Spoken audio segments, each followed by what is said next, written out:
เฮาได้เบิ่งวิธีการเก็บกำไรสำหรับคนที่มีงบหลายไปแล้วบัดนี้ก็คนที่มีงบน้อยดิเช็ดแนวเลยเก็บกำไรแนวเลยเนาะคือที่จริงนะงบคันว่าหลัก10นี่หรือว่าหลักร้อยเนาะมันความเสี่ยงค่อนข้างสูงนะค่อนข้างสูงแล้วบัดนี้ค่อยก็อยากแนะนำให้ทุกคนนี้เทรดตามเซนส์ตัวเองเนาะเทรดตามเซนส์นี่หมายความว่าเฮาเทรดตามประสบการณ์ตัวเองเลยวิเคราะห์เอาเองเลยจะดีกว่าเจ้าจิเทรดแนวเลยก็ได้ตามที่เจ้าลึงเคยเนาะคือค่อยเทรดในรอบนี้ก็คือเดี๋ยวการเดินเงินเด้อทุกคนเด้อสำหรับคนที่มีงบหลัก10ไม้แรกไป1เหรียญคันพลาด1ไปสอนพลาด2ไป4พลาด4ไป9พลาด9ไป19พลาด19ไป39นั่นคือไม้สุดท้ายโอกาส6ไม้เจ้าจีเทรดแนวเลยก็ย่าอย่าเพิ่งพลาด6ไม้ซ้อนละโพเนาะคือ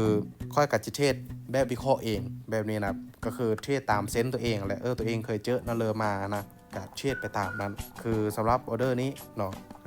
เบิ่งทุกคนเห็นแท่งเทียนเป็นลักษณะแบบนี้แม่นบ่คือปกติเราค่อยกับจินำขายไปก่อนได้ค่อยจะยังบ่ฟาวซื้อเนาะคือไม้แรกเด้ก็บ่เป็นเลยดอกถึงว่าจิพลาดก็คือยังบ่วาดเสียวมาเลยเนาะในไม้แรกยังซิวๆได้อยู่แต่เนื่องจากว่าเฮามีงบน้อยเนาะเฮาแห้งตรงใดระวังแล้วเผื่อที่แบบยักหยันนำค่อยแท้ๆนะสุเจ้าจะต้อง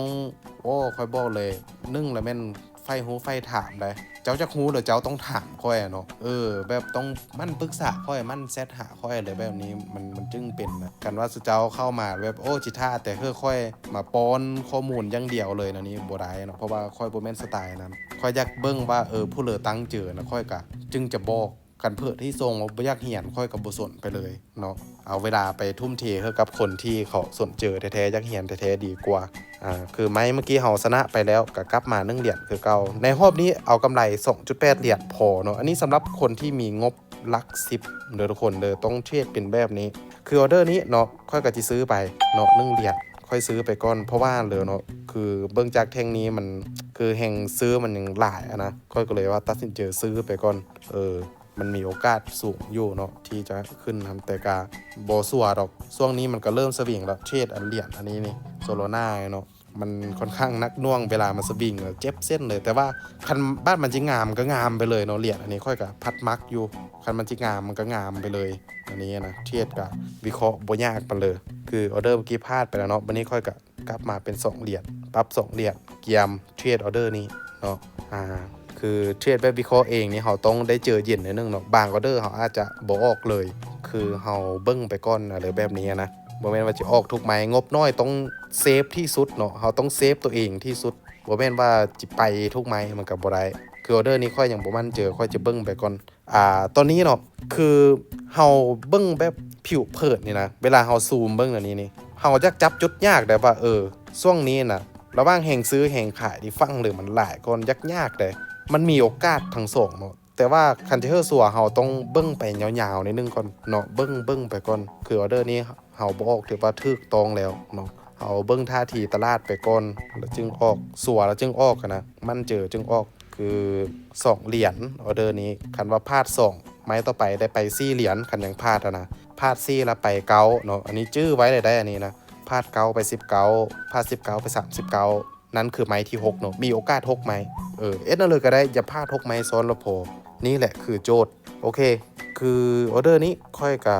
จิซื้อไปก่อนเนาะค่อยยังบ่อยากขายในช่วงนี้ค่อยยังบ่มั่นเจอว่าแบบมันจิปรับโตลงแท้ๆนะเพราะว่าคันว่าฐานแฮงซื้อมันยังค่อนข้างแบบยังหลายอยู่คันเบิ้งโดยรวมนะแฮงซื้อมีน้ำหนักหลายคนเนาะเขาเบิ้งแท่งเทียนโดยรวมนะช่วงนี้มันก็คล้ายว่ามันจะเป็นอัพเทรนได้ก็คือเทรนขาขึ้นนะแล้วเขาเทศช่วงระยะสั้นๆเนาะเพราะฉะนั้นก็ดักเอาถ้าดักคักๆเอาเนาะเบิ้งออเดอร์นี้นิ่งได้ไหมโอเคมันนิ่งได้ชนะตัวนี้ก็ได้กำไร 1.85 ก็ชนะอีกไหมนี้คือได้ตามเป้าแล้วได้งบสำนี้นะบ่แม่นมันสิไปเอาหลายเอาเท่าละ5เท่าละ10บ้าล้างพอร์ตก่อนพอดีแห้งงบน้อยแห้งแบบเจียมตัวเนาะต้องเซิร์ชคำศัพท์นี้เท่านั้นเลยต้องเจียมตัวงบน้อยนะบ่แม่นว่าจิเอากำไรหลายๆมันบ่ได้ดอกระยะยาวเนาะออเดอร์นี้ก็ค่อยสิขายไปก่อนนำขายไปเบิ่งดูคือช่วงจังหวะนี้คันที่จริงคันตามตามที่ค่อยเบิ่งเนี่ยนะในช่วงจังหวะนี้เนาะเวลาที่สุเจ้าเห็นว่าเท่งเทียนโดยรวมนะเนาะราคาโดยรวมมันพยายามที่จะขึ้นไปเป็นแบบนี้เนาะค่อยว่าเฮา ถ้าดักเอาคักๆดีกว่าดักถ้าดักซื้อเนาะถ้าดักซื้อหรือว่าจิดักขายก็ฮักได้คันมันขึ้นไปสูงๆนิดนึงเจ้าก็ท่าดักขายอะไรแบบนี้มันก็ได้อยู่เด้อมันก็ได้อยู่เกิดเริ่มกี้เขาพลาดไปแล้วเนาะวันนี้ก็ได้ไปเป็น2เหรียญเนาะวันนี้ได้ไปเป็น2เหรียญโอเคเมื่อกี้พลาด1เหรียญไปเป็น2เหรียญไหมนี้แล้วมีเบิ้งเนอร์ค่อยจิท่าดักค่อยจิท่าดักก่อนคือช่วงนี้นี่ค่อยกับจิดักซื้อขึ้นไปเนาะอุ้ยกดบ่ทันแม่งบ่เป็นเลยถ้าเอาเดินต่อไปก็ได้ขอให้มันลงเพราะว่าเขาออกบ่ทันเด้คันออกทันไม่นี่แท้เขาก็พลาดอีกละถือว่าโชคดีเขาไปเนาะโอ้ตายคันว่าออกไม้นี้พลาดเป็น2ไม้แล้วมันก็แห้งวาดเสี่ยวได้โอกาสเหลือแต่จักไม้เหลือแต่4ไม้แต่ตอนนี้เขามีโอกาสอีก5ไม้เนาะเอาเลยก็ได้อย่าพลาด5ไม้ซ้อนเราพอกะค่อยๆเบิ้งตลาดไปเนาะค่อยๆเชียดไปบ่ต้องฮีบฮ้อนเลยดอกอันนี้นะคือเบิ้งเท่งเทียนแบบนี้ก็จิท่าแบบดักคักๆขันกรณีว่าแท่งนี้นะยูมันลงยังเป็นแท่งแดงอยู่เนาะค่อยซื้อเลยแต่คันยูแล้วมันเป็นแท่งเขียวค่อยขายเบิ้งตามสภาพเลยที่ซื้อหรือขายค่อยวิเคราะห์ล่วงหน้าไปละเป็นแท่งแดงบ่ปิดแดงแท่งนี้โอ้ยปิดเขียวปิดแดงค่อยซื้อไปเลยสนะนี่2เหรียญซื้อไปดักเอาช่วงนี้นะช่วงที่มันออกสลับตรงเฮ็ดเป็นแบบนี้เอาดักเนาะดักส่วนอันนี้ก็เป็นการเทศสไตล์ค่อยซึ่งมันก็อิงจากประสบการณ์ผ่านมาและเฮาเทศนะค่อยก็เทศมาหลายปีเนาะค่อยก็อาศัยการจื้อจำพฤติกรรมของมันนะก้อนมันจีปรับโตแบบช่วงไซเบได้เป็นเฮาจิเทศช่วงอัพเชนดาวเทนเฮาจิเทศเนาะมันเจ้าเทศโดนไปเจ้าฮักฮูเองดอกว่าแบบจังหวะเฮาควรเข้าจังหวะเฮาควรรอท่าแบบนี้นะเฮาฮักฮูจังหวะเองแล้วมันก็ท่ายทอดเท่าเดียวบ่ได้อีกได้ตัวนี้แบบจิค่อยมาสอนว่าแบบตรงอันนี้นะมันคือแต่ละคนว่าเรื่องเซนส์มันบ่คือเดียวอยู่แล้วเนาะสไตล์การเทรดบ่คือเดียวอยู่แล้วมันท่ายทอดเท่าเดียวบ่ได้แต่สิ่งที่ค่อยท่ายทอดเจ้าได้ก็คือหลักการบริหารเงินโอเคออเดอร์นี้ขายไป1เหรียญที่จริงได้ตามเป้าเนาะค่อยสิเทศไปเหลือมื้อค่อยก็พอค่อยละตอนนี้นะคือว่าเรื่องสิ่งที่ค่อยจะสอนให้สุเจ้าได้ก็คือว่าเรื่องการเดินเงินการบริหารทุนเลยโดยรวมนะแต่ว่าเรื่องเทคนิคนี้อันนี้สุเจ้าจิเทศเนาะเลยกับสุดแล้วแต่สุเจ้าเนาะที่ตามแท่งเทียนอย่างเดียวบ่ส่วนแท่งเทียนอย่างเดียวมันก็มีแต่2อย่างนี้สุเจ้าก็เลือกเอาว่าสุเจ้านี่ถนัดแบบเลยก็ลองเบิ่งเนาะแบบเลยที่ตัวเองรู้สึกว่า